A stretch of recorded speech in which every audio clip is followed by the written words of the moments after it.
اول خلوص نیت. از قبل ما وضو گرفتیم، سرشال اسباغ شستیم، صورت قلمت خوش شده برومتون. بعد میگم خدا یاد پروردگار بزرگ وام میکنه. پیشوی که میکنه نه جلسه اول. تو کشور تو خراسان جنوبی این دومی درختی بود خیلی 20-25 کیلو با آدم.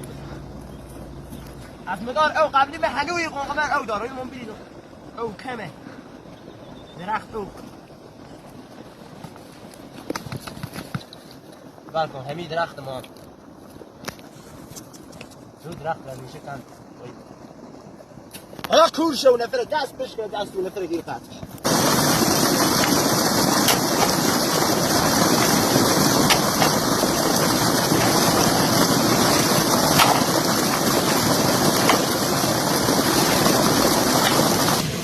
یه قسمت که میبینه شالپیچ کرده به همه لایزرها شالپیچ ها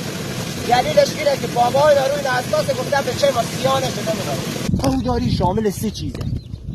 حوصله داشته باشی بری هوداری جیب تو پرتخمه باشه و گداجو شما چای داشته نداشته باشه نداره و هوا اگر خوب باشه